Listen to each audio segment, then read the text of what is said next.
In the early winter dawn, Red Vale lay quiet beneath silver light, its rooftops buried in snow, its streets swallowed by a veil of mist.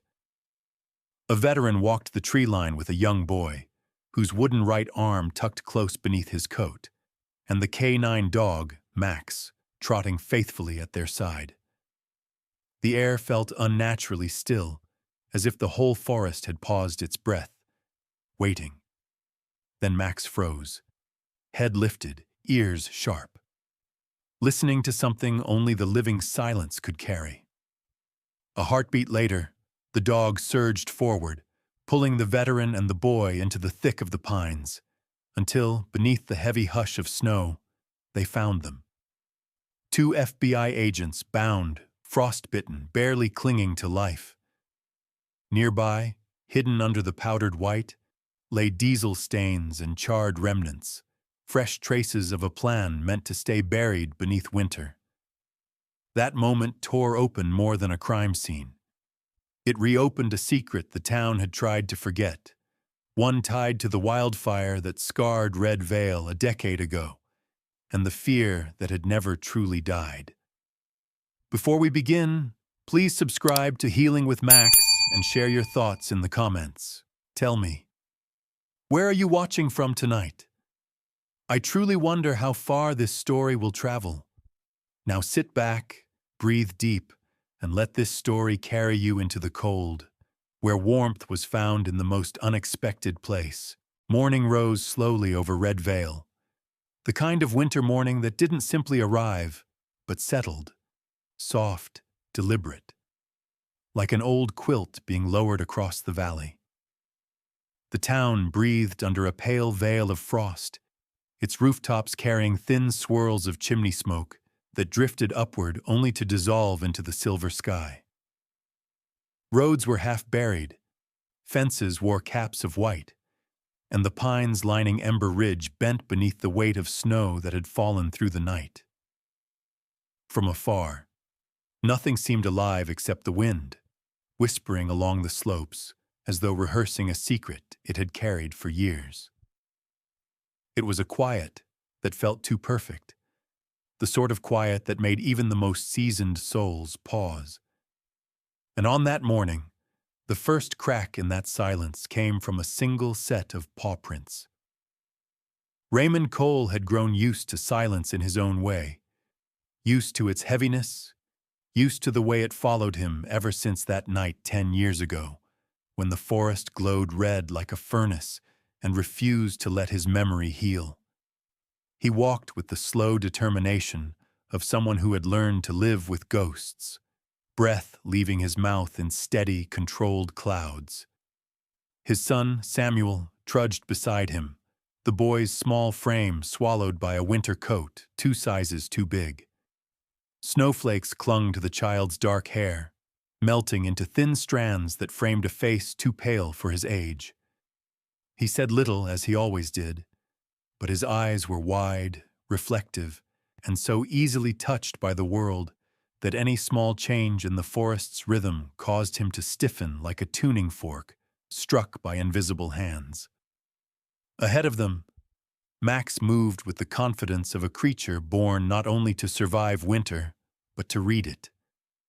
The German shepherd, 7 years old, strong-backed, fur thick and dappled with frost, trotted over the hill with measured steps, his black and tan coat rippling under the slow rise of morning light. He was trained to patrol, to track, to respond. But today his gait carried something different, something sharp-edged beneath the discipline Raymond had instilled in him. And then, without warning, Max stopped. The dog's body turned still as a carving. One paw lifted mid-step, ears pitched forward, muscles pulled, so tightly that even the wind seemed to resist brushing past him. Samuel halted too, drawn to the dog like a small needle tugged by an unseen magnet.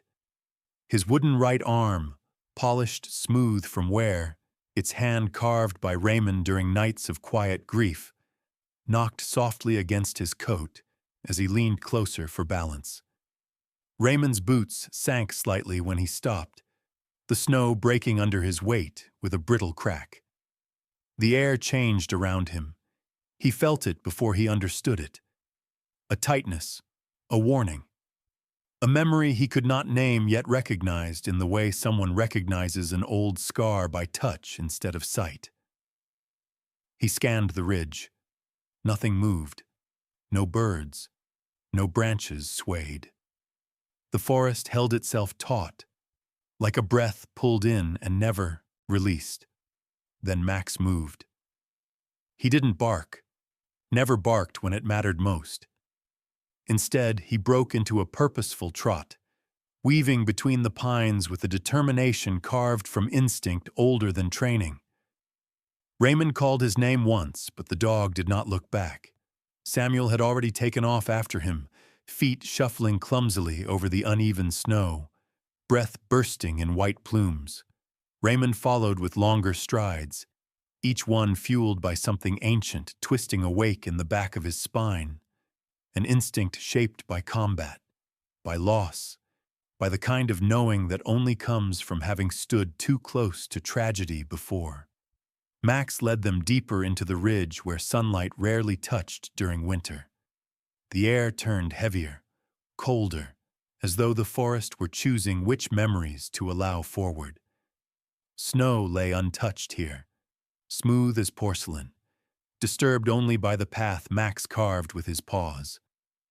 Raymond's breath grew sharp. Samuel's small shadow flickered behind the dog's larger one like a fragile echo. Then the hollow appeared. At first it looked like any other indentation in the snow, a dip between roots, a pocket of shadow. But as they drew closer, the shape sharpened into something chillingly deliberate. Two bodies slumped against a thick pine trunk, their forms twisted slightly toward one another, as if sharing the same fading warmth. Their coats were swallowed by frost, their faces pale, too pale, deathly pale, made even more haunting by the strips of duct tape sealing their eyes and mouths. Snowflakes clung stubbornly to lashes that did not blink. Raymond's heartbeat stumbled. Samuel's steps faltered.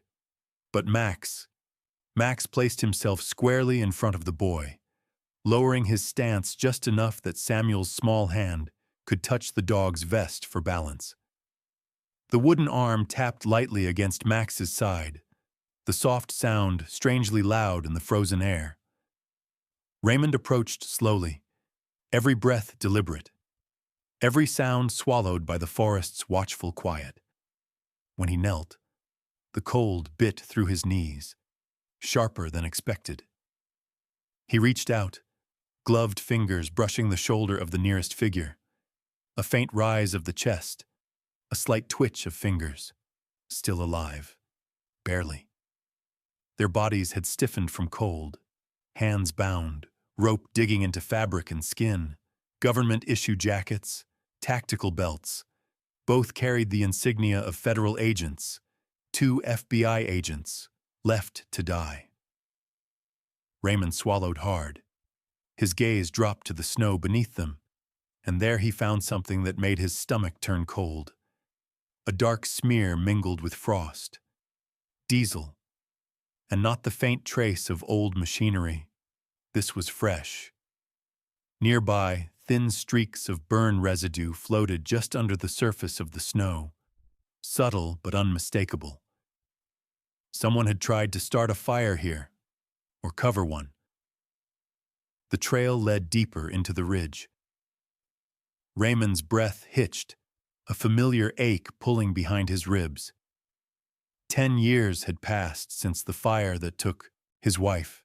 10 years since Ember Ridge glowed with orange light that refused to die in his mind. He had known this forest in every season, its gentle summers, its honest autumns. But winter was when it remembered, when it guarded old wounds instead of letting them sleep. Above them, a gust of wind moved through the branches, only once, as if something in the ridge had chosen to whisper. A faint echo of flame seemed to glide through the sound, soft as breath, ancient as regret. Samuel moved closer to his father, eyes wide with a fear too deep for words. Max stayed at the boy's side, unmoving, muscles taut, gaze fixed not on the dying agents, but on the dark stretch of forest behind them, as if something out there was still being watched. Raymond lifted his eyes toward the ridgeline and felt a chill that had nothing to do with cold. Something had returned to Ember Ridge, something the forest itself recognized, something it had hoped never to see again. And in that heavy silence, broken only by the faint breaths of two men clinging to life, the veteran finally understood what the morning had been trying to tell him. Not again. Snow drifted in restless spirals as Raymond kept his back angled toward the hollow where the two injured agents lay beneath emergency blankets, the faint glow of the signal flare pulsing weakly beside them like a heartbeat fighting the cold. And Max moved ahead only as far as the veteran allowed, each paw sinking into the soft crust with a cautious urgency that came from knowing help was on the way, but danger had not yet finished speaking.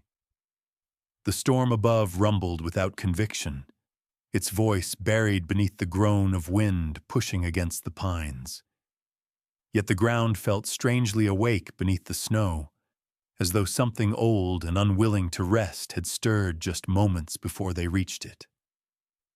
Max lowered his head, nose grazing the powdery frost, and when he stopped again, his tail stiffened in a line, the muscles along his back rising like dark ridges beneath his fur, and Raymond followed the dog's gaze downward to a faint smear barely darker than the snow around it, close enough that he could still hear the shallow breathing of the agents behind him. He knelt, brushed the surface gently with his gloved hand, and watched the white crumble away to reveal soot, thin, almost shy, but unmistakably fresh. A chill deeper than the cold touched him then, a quiet recognition that this ridge had refused to bury the truth. Max's ears twitched as he traced the smear further along the snowfield that encircled the hollow. And Raymond saw the line widen into a subtle trail of charred residue weaving between saplings and younger pines, its shape too straight for chance, too deliberate for nature's hand. A suggestion that something heavy had been dragged through the storm before dawn. Samuel, who waited within arm's reach of the flare, stepped forward a little and instinctively rested his hand, his good one, on Max's back when the dog returned to check on him, finding steadiness in the warm shape beneath his fingers, his small breath forming pale clouds that drifted between them. The smell of chemical burn lingered faintly in the air, hidden beneath the clean scent of snowfall, but strong enough that Raymond recognized it from other winters, other tragedies, other nights when flames lit the sky in colors no sky should ever hold. He rose slowly and followed Max's careful movements, each step deliberate, never straying far from the injured agents, yet unable to ignore the trail that beckoned through the trees like a whisper begging to be heard. The wind thinned as they approached the tree line, the branches leaning inward as though listening to their quiet trespass. They reached the fallen log almost at the same time.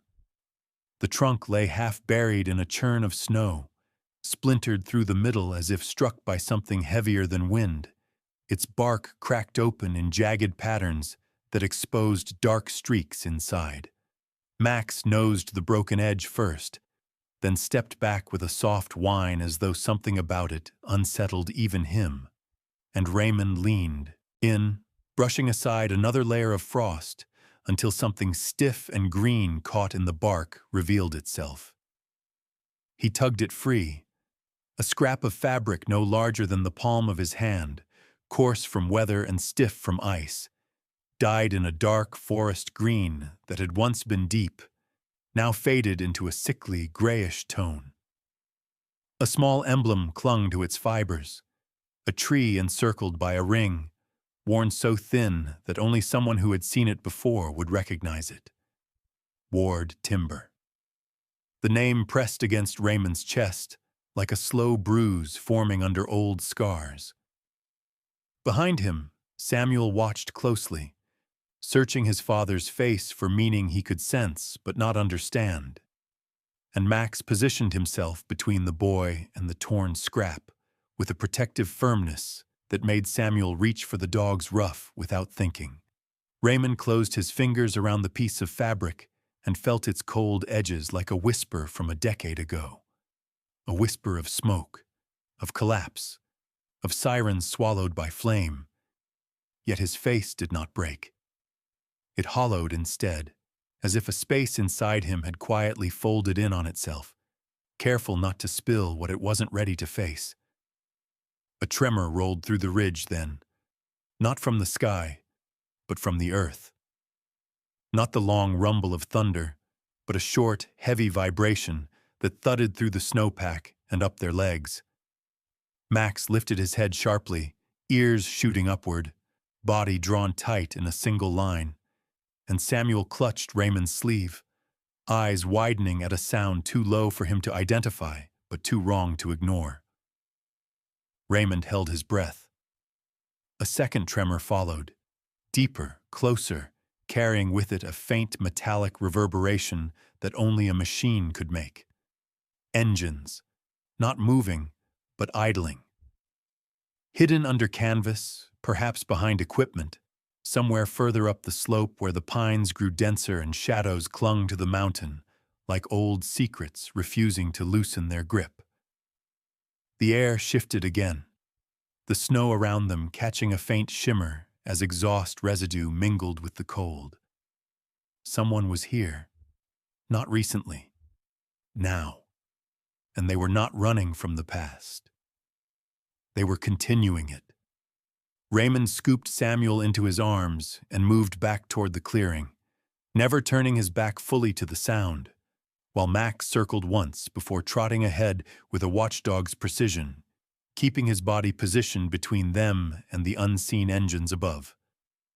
The scrap of fabric felt heavier in Raymond's pocket as he stepped closer to the hollow where the agents waited beneath blankets and the flare flickered low, his boots crunching through the fresh fall with a rhythm that sounded strangely like time running out. Snow from the branches fell in soft bursts as they passed, tapping against Raymond's coat like muted warnings. Halfway across the clearing, Max halted again with the same suddenness as before, his body freezing into a shape carved from instinct. Raymond stopped mid-step. Samuel clung tighter. The wind stilled. For a brief heartbeat.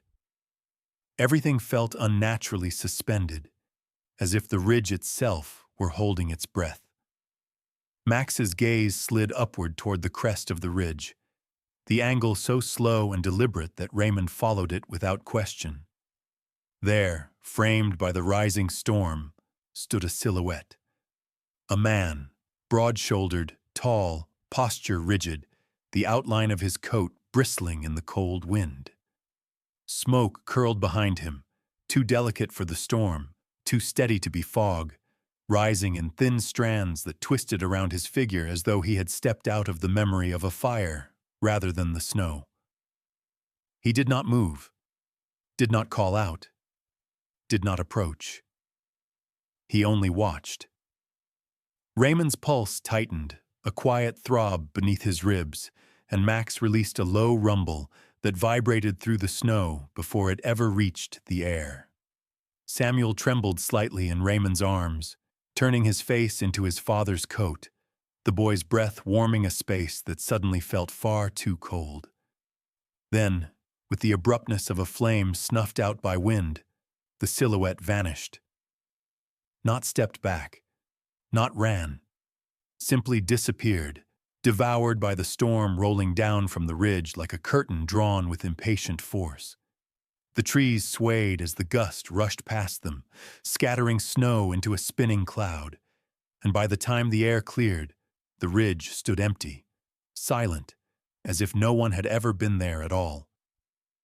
But the dread remained. Thick, heavy, familiar in a way that made Raymond's jaw clench. not from fear, but from recognition of a pattern he wished had stayed buried in the ash of a decade-old fire. Max stayed rooted to the spot for several long seconds before finally backing toward Raymond, with careful steps, never turning his back to the ridgeline, gaze locked on the space where the figure had stood. And as the distant wail of rescue sirens began to echo faintly through the storm, Ember Ridge held its silence in a way that told them it remembered everything. The rescue convoy crawled up the last bend of the ridge with sirens muted and lights flickering through the veil of snowfall. The paramedics working fast under the brittle wind as they loaded the two injured agents onto insulated stretchers, their breath rising in pale streams that drifted into the frigid morning like smoke seeking an escape. Raymond stood close by with Samuel tucked against his coat, and Max circled in a tight protective arc around them, ears flicking at every metallic clatter, his instincts still bristling from the silhouette they had seen vanish into the storm. The flare that had kept its lonely heartbeat through the last hour now sputtered into embers as the stretchers were lifted into the ambulance, and the forest seemed to inhale once more, the snow settling around the hollow, as if trying again to conceal what it had unwillingly revealed. When the doors shut with a firm click, Raymond guided Samuel into the back seat of a patrol vehicle provided by the rescue team, Max jumping up beside him, and they descended the ridge behind the convoy, the mountain fading through the rear window like a watching sentinel. No one spoke on the drive down. The silence felt fragile, stretched thin between fear and truth, and even the snow against the windshield sounded like the ridge whispering something they were not yet ready to hear. By the time they reached Red Vale General, the hospital lights spilled across the parking lot in long ribbons of warm gold that softened the edges of the storm, and nurses hurried toward the arriving stretchers with practiced urgency, their shoes squeaking faintly on the wet floor as doors swung open and heat rolled out into the night. Machines hummed like a low choir of reassurance as the agents were rushed inside, their frostbitten faces illuminated by the pulse of monitors and the steady glow of heat lamps flickering above them. Samuel and Max settled into the waiting area near a large window, the boy's breath fogging the glass in soft bursts, while Max sat perfectly still beside him, eyes fixed on the shadowed silhouette of Ember Ridge rising against the dark sky. Raymond stood behind them with his arms folded, jaw set in a tight line, his posture carrying the weight of a man who had seen danger shift shapes too many times to trust a quiet moment. Down the hall, in a dimly lit examination room, Agent Ivy Cross stirred beneath a thin hospital blanket, her eyelids fluttering with uneven rhythm as the warmth coaxed her back from the numb edge she had drifted along. She was in her early 30s, tall with strong shoulders and dark hair cut bluntly at the jawline, though now it hung in damp, tangled strands from the cold. A purpling bruise spread across her left cheek, and her lips were cracked from hours in the freezing air. When she gasped awake, her whole body jerked as though pulled upward by invisible hands, and a sharp rasp escaped her throat. A sound filled not with confusion, but recognition, as if she had been chased out of unconsciousness by a voice she prayed she had imagined. Her eyes darted around the room, the fluorescent light above her flickering with a soft stutter, and she whispered hoarsely for water before clenching the blanket between her fingers, knuckles pale. The nurse asked what she remembered, but Ivy froze because she still heard it. That low, stern voice giving orders in the dark. Orders spoken by a man she had met before. Across town, where the snow fell harder and the streetlights flickered like weak lanterns clinging to their final breath, the abandoned sawmill crouched under its collapsed roofline, the ruined building appearing more like a wounded animal than a structure. Inside, oil-stained concrete glistened in small puddles, where thawing snow leaked through broken rafters and crates stamped with false timber company labels towered in stacks that cast long, jagged shadows across the dim floor. Sheriff Dale Rowan marched in uneven strides through the center of the space, the beam of his flashlight shivering with each furious turn of his wrist. He was in his late 50s, broad-chested but softened by years of secrecy, with graying hair slicked back and a face lined more by guilt than age. His uniform jacket hung open, badge swinging crookedly as he paced, his breath coming short, almost panicked, as he muttered about time slipping too fast, too close, too dangerously to the truth. Near the far wall, Ethan Ward leaned against a stack of fuel drums with the detached calm of a man who had run out of ways to hide from himself. He was tall but gaunt, with deep-set eyes shadowed by exhaustion, a beard streaked with gray, and a posture that sagged not from fear but from years of pushing against a weight no one else had to carry. His fingers held a cigarette at an angle that suggested he'd forgotten it was there, and the ember glowed faintly as smoke curled upward into the cold air, joining the breath of the mill as though the building itself exhaled regret. The two men stood in a silence so tense it nearly hummed, Rowan's boots splashing through shallow puddles while Ward watched him with the quiet resignation of someone who knew they had only minutes left before everything ignited, literally and figuratively. A decade ago, fire had eaten this place. Now they were setting the stage for a second blaze, one meant to erase every surviving thread of the truth.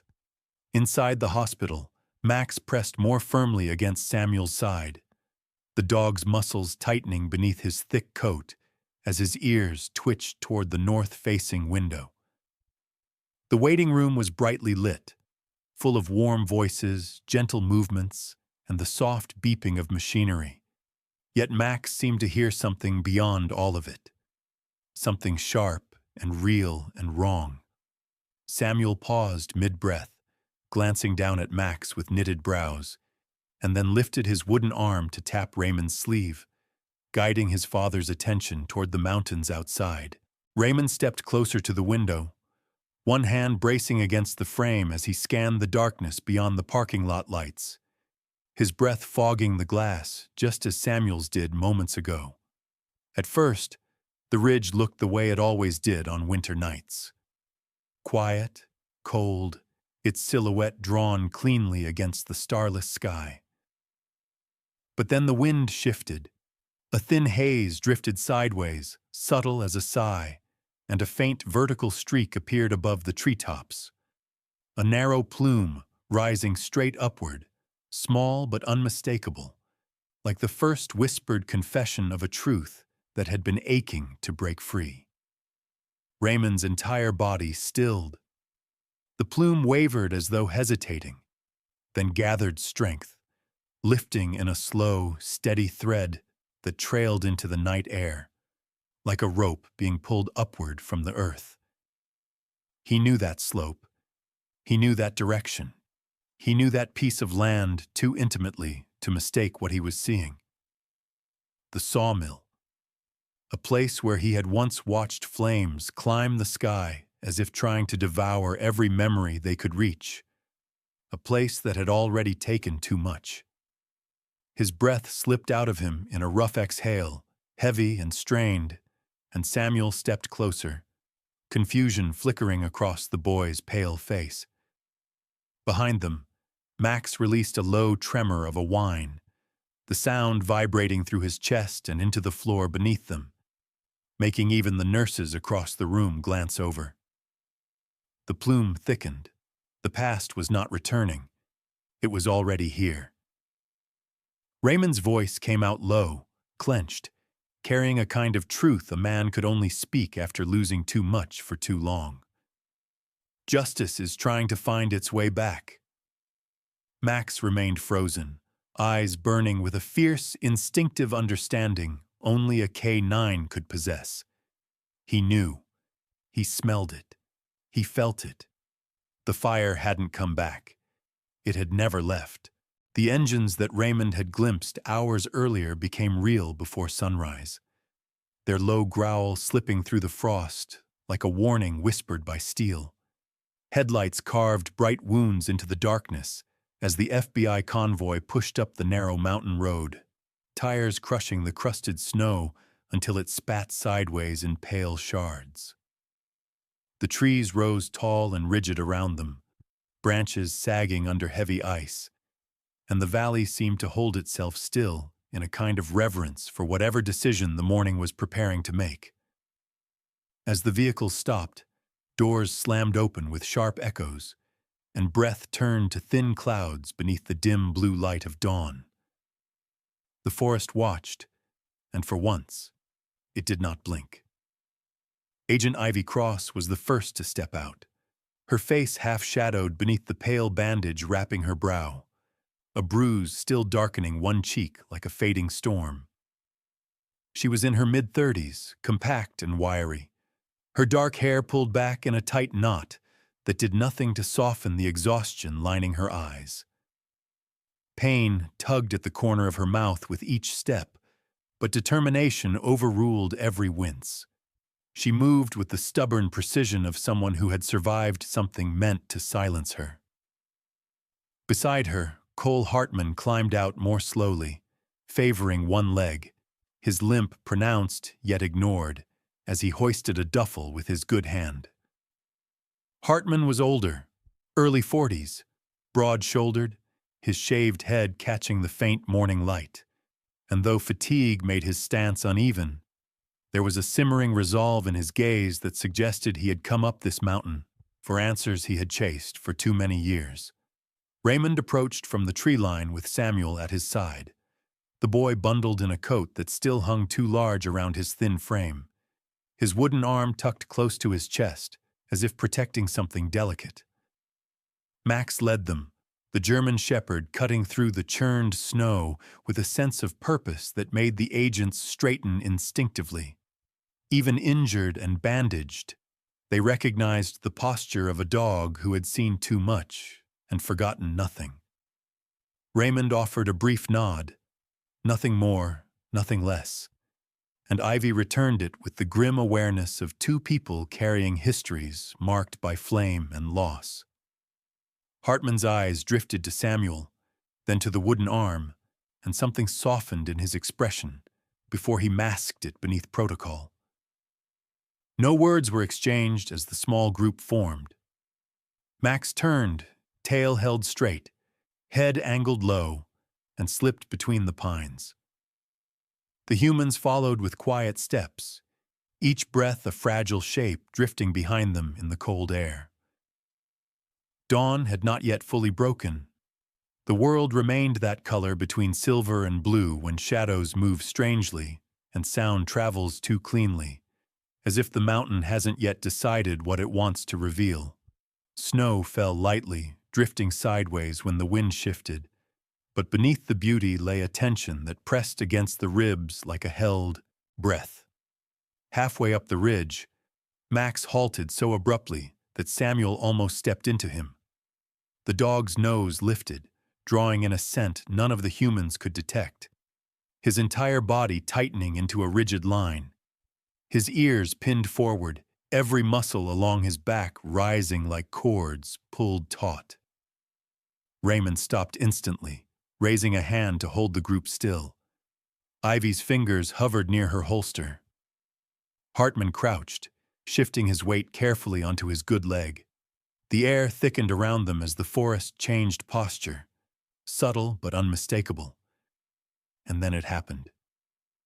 The shotgun blast cracked through the trees with the force of a lightning strike, tearing silence in half. Snow leapt upward from the impact, scattering in violent arcs. Raymond lunged sideways, wrapping Samuel beneath him, his arm braced against the icy ground as instinct overrode every thought. Ivy dropped to one knee, weapon drawn. Hartman's breath hissed through his teeth as he shifted behind a fallen trunk. Max sprang forward, a streak of brown and black muscle and fury exploding through the haze of powder. The shadowed figure who had fired the shot stumbled backward, losing grip on the weapon as Max crashed into him. The man twisted away, slipping through clustered pines with frantic movements that belonged to someone who had not prepared for resistance. Max did not give chase. Instead, after forcing the attacker to retreat, the dog pivoted sharply and returned to Samuel, placing himself between the child and the ridge with a growl that vibrated low and dangerous. His breath clouded the air in fast bursts, but his stance remained steady. Protect first, pursue second. Silence returned slowly, like an animal reluctant to approach. The snow around them trembled once more as Raymond rose, checking Samuel with quick, steady hands before scanning the ridge for movement. Ivy approached the fallen shotgun, nudging it with her boot, her jaw tightening. Hartman muttered something under his breath, the kind of guttural curse reserved only for moments when fear and fury blend too closely. The forest around them felt bruised, shaken from neutrality into action. But the shot had done more than frighten. Max's nose dropped to the snow again, tracing a path that led several feet down slope. There, where the blast had torn open a shallow crust, a dark ribbon seeped through the white like ink bleeding into paper. Raymond crouched and dragged a gloved finger through it. Gasoline. Not spilled accidentally. Poured. The faint chemical burn stung the air, familiar and wrong in winter's clean breath. The thin black river wound downhill with deliberate intent, leading toward the old sawmill. A gust of wind rushed over them, carrying a heat far too warm for a winter morning. The storm above howled, bending the trees until they creaked. Raymond stood slowly, eyes narrowing, memories of another fire rising unbidden. Ivy exchanged a look with Hartman, both recognizing the pattern. This was not a panicked act of someone fleeing. This was a cleanup, a controlled erasure. The closer they climbed, the more the forest changed. Heat shimmered in brief, wavering currents between the trunks, distorting the shapes of distant branches until they resembled ghost-like figures. Smoke thickened, threading through the air in slow, rising strands that caught the early light, turning it the color of tarnished copper. The snow under their boots began to soften, not from sun, not from time, but from the breath of something burning where it should never burn again. And then, through the last line of pines, the sawmill revealed itself. Its windows flickered with a restless orange glow, swollen with trapped heat. Thin cracks raced along the wooden siding, as if the structure itself remembered the fire that had once devoured it, and now braced for a second baptism. Flames licked the inside walls like impatient hands, each surge bending the panels inward as though testing their resistance. Smoke drifted upward in a slow column, not yet a roar, but a threat forming its first whisper. Inside, Ethan Ward stood among rows of fuel barrels, his broad figure slouched, shoulders drooping beneath a weight that seemed heavier than guilt alone. He was in his late 30s, unshaven, with a face marked by days of sleeplessness and a grief that unraveled his posture. His coat hung open despite the cold, and in the shifting firelight, his eyes reflected a resignation so stark it made him appear ghost-like. Beside him, Sheriff Rowan stumbled, coughing violently as he pressed a hand to the nearest wall for balance. Sweat beaded along his temples despite the cold outside, and fear twisted his expression into something nearly unrecognizable. Outside the mill, Max paced restless circles in the snow, each lap tighter than the last, ears pinned flat, tail rigid, a low growl stretching thin beneath his breathing. Samuel clung to Raymond's coat, his wooden arm trembling slightly as the heat pulsed against the falling snow, melting flakes before they touched the ground. Ivy and Hartman positioned themselves behind a line of trees, weapons drawn but unused, waiting for Raymond's signal, for the next move, for the fire to reveal which direction it intended to choose. The forest, once silent, now felt awake, alive with memory, thick with the breath of something ancient, deciding whether it would swallow this fire or spit it back into human hands. Then a single ember drifted upward from a cracked roof plank, carried by a small updraft. It glowed softly as it spun, weightless, before falling through the cold air and landing gently against Samuel's sleeve, melting instantly into a tiny, glistening bead. Raymond stared at the spot where it vanished, a quiet dread tightening his jaw. The fire was choosing its side. The ground trembled before the sound reached them.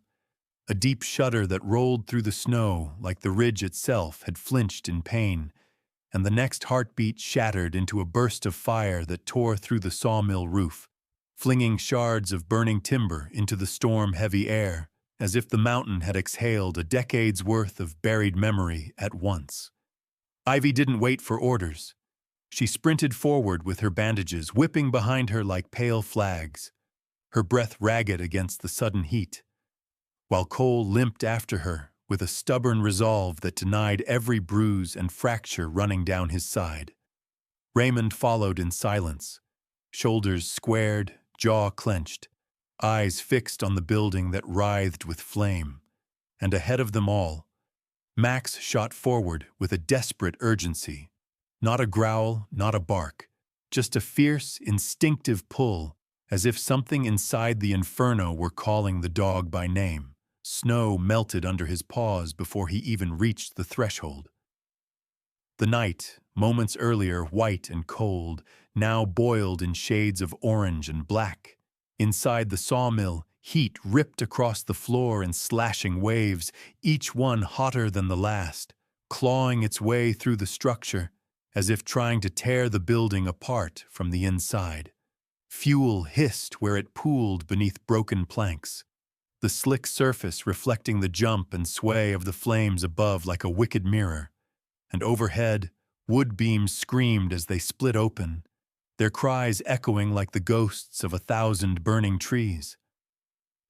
Ivy shielded her face with her elbow and forced her way forward, boots sliding on scorched boards that cracked if she lingered even half a second too long, while Cole stumbled behind her, grimacing as the intense heat gnawed at the edges of his strength.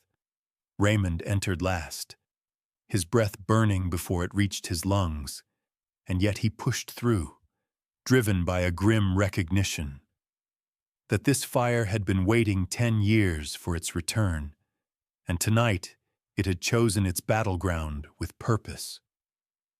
The roar of the flames swallowed every sound but their own heartbeats.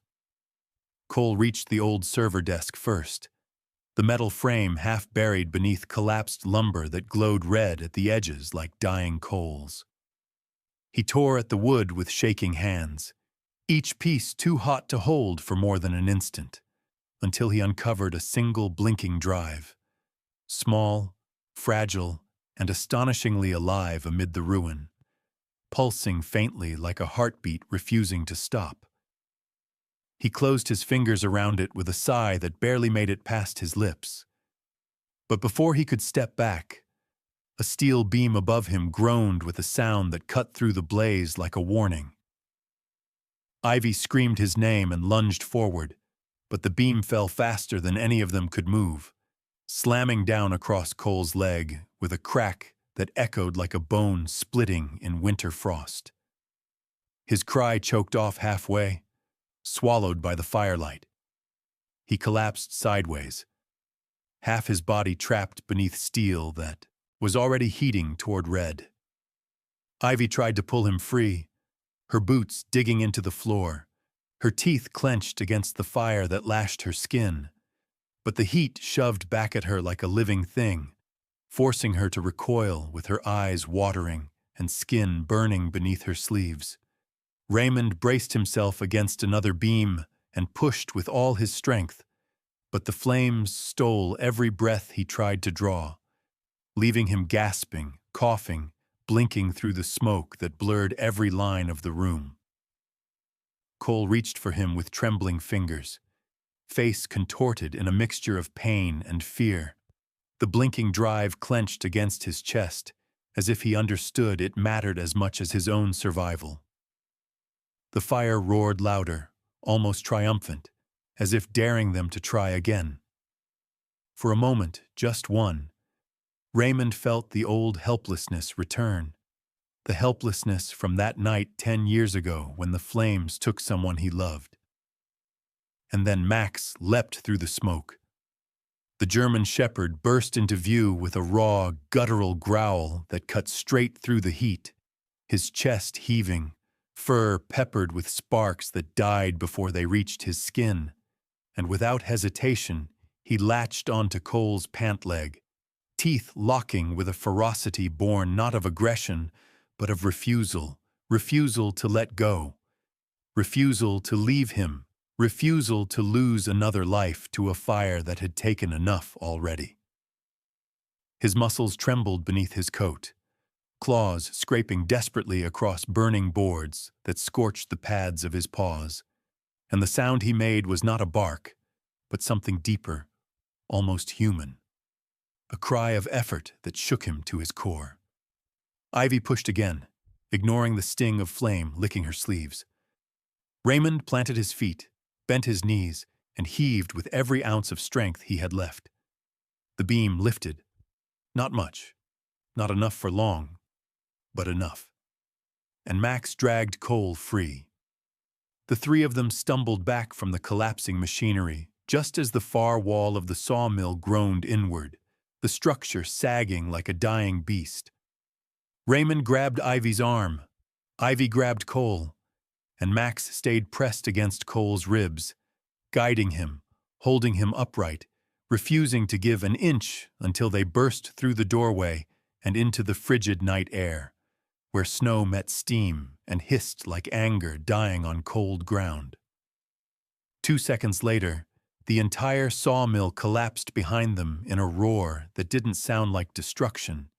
It sounded like confession, like a truth breaking open at last after 10 years of being buried. In the wildfire glow, Ethan Ward remained trapped inside, his silhouette barely visible through the shifting walls of flame. Rowan, however, crawled through a shattered window, coughing blood and lies, his face streaked with soot and desperation as he reached trembling fingers toward the snow, only to be seized by FBI agents who had arrived through the breach in the ridge. They dragged him across the ground, his protests dissolving into choking gasps. The burning light flickered across his features like judgment finally catching him.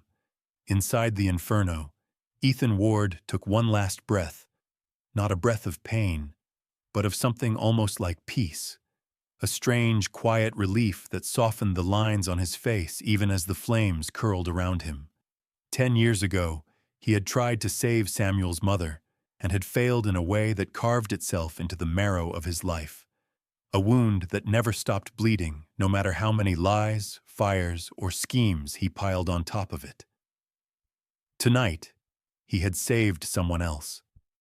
Not enough to rewrite the past, but enough to turn his final moment into something more than guilt. As the structure folded, the fire lifted him in a bowing silhouette. A man finally allowed to stop running, a soul stepping into the truth he had avoided for a decade.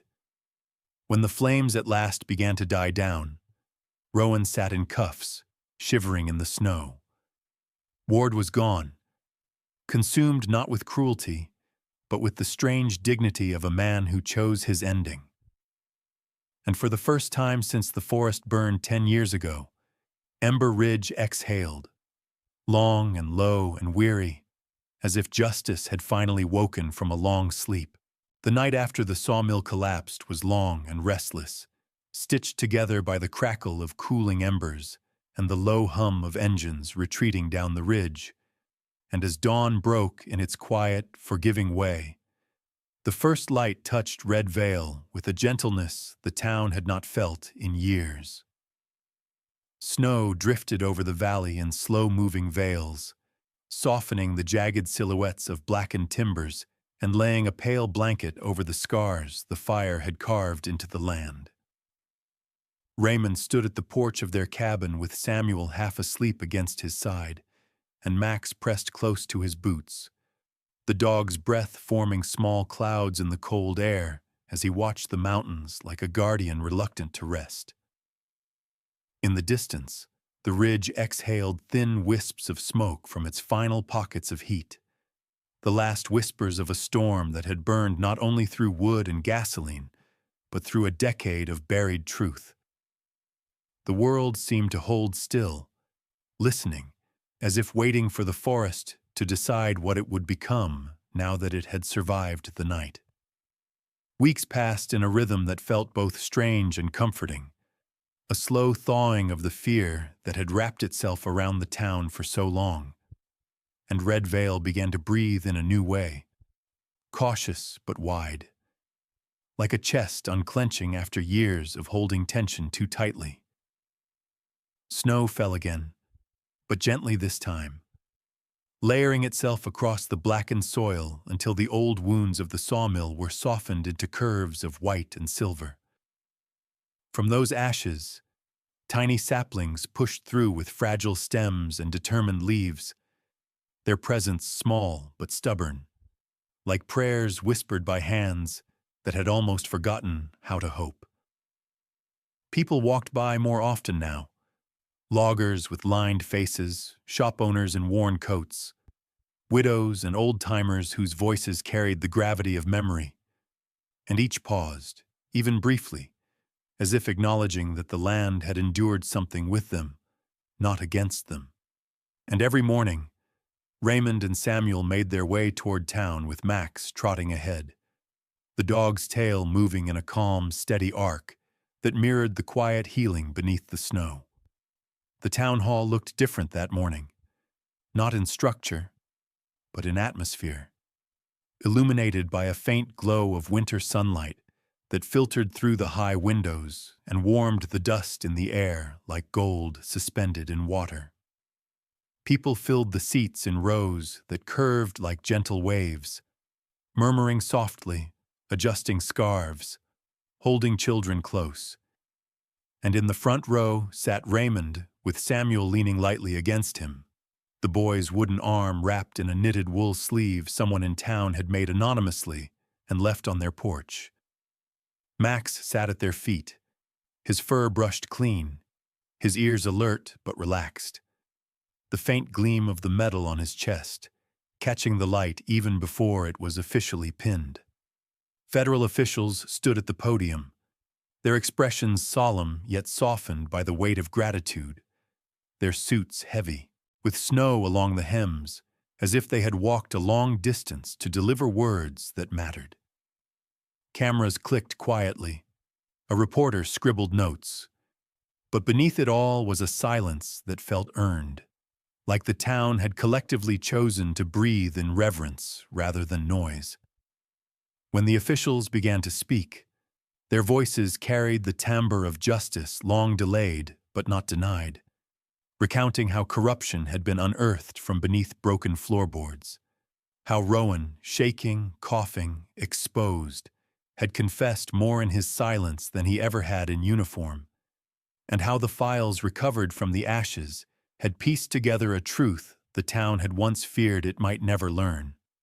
They spoke of bravery, too, of Ivy Cross still bandaged yet unbroken, of Cole Hartman refusing to collapse even when pain clawed at him, of Raymond stepping into heat that had taken so much from him already, and of Max, the dog who didn't let go, as one agent whispered to another. The crowd listened, heads bowed slightly, not in sorrow, but in a reverent stillness that wrapped around the hall like a warm blanket. Every word felt like a step forward, away from the decade of shadows that had hovered over Red Vale. But the hall truly quieted, fell into a hush as deep as snowfall at dusk. When Samuel stepped forward with a small card in his steady left hand and nerves quivering lightly across his cheeks. He stood on the wooden platform with boots barely touching the edge, his eyes flickering toward the faces before him and then toward Raymond, who nodded once with the softest encouragement. Max shifted closer, brushing his head against the boy's leg. Samuel inhaled, the sound fragile but sincere, and unfolded the card with slow, deliberate care, each movement echoing in the quiet. His voice trembled at first, thin like new ice, but with every word it steadied, becoming something stronger, something carried by love rather than fear. "When a forest burns," he read, his voice threading through the hall like a ribbon of warm light. "People think it dies, but Dad says fire can open seeds we never saw before." The words hung there, tender, powerful, simple, and something in the room shifted as if every heart had opened by a fraction, enough to let in the warmth they had been waiting to feel again. Raymond blinked hard, breath catching in his chest, his eyes glistening with a mixture of pride, grief, and the profound relief of seeing his son speak a truth he had once feared would never find voice.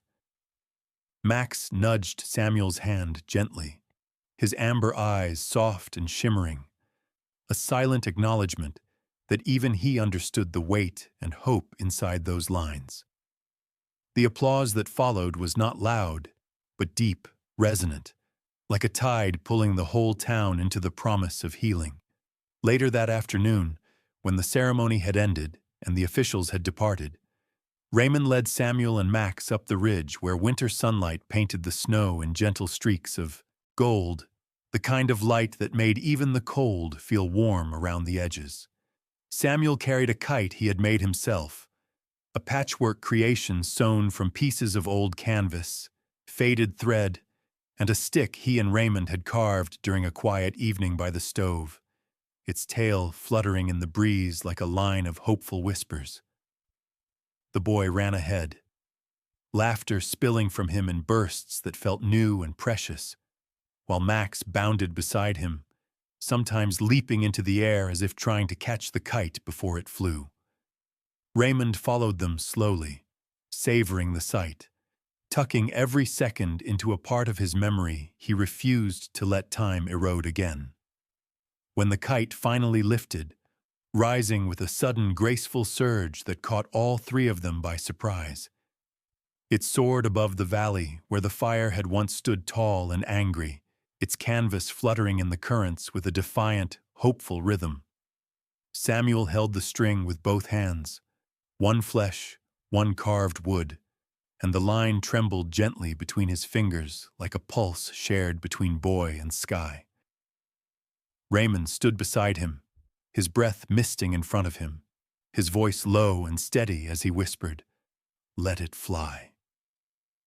And Max pressed his warm body against Raymond's leg, eyes lifted toward the kite as if watching a piece of the past finally drift far enough away to let the future in. The ridge sighed then, a long, soft exhale that wove through the pines like a wind learning to be gentle again, and the snow glittered beneath the afternoon sun as if dusted with a final blessing. Somewhere deep in the forest, beneath the roots and frozen earth, the last echo of the old fire faded, not in defeat, but in forgiveness, settling into memory rather than fear. Some stories ended in ashes, but this one, carried by loyalty and justice and the stubborn healing of the land itself, ended in light. Some stories don't really end when the mission is over. They simply settle quietly inside us, in the places where loyalty needs no promise and courage asks for no applause, only a single moment to step forward when the world grows a little colder.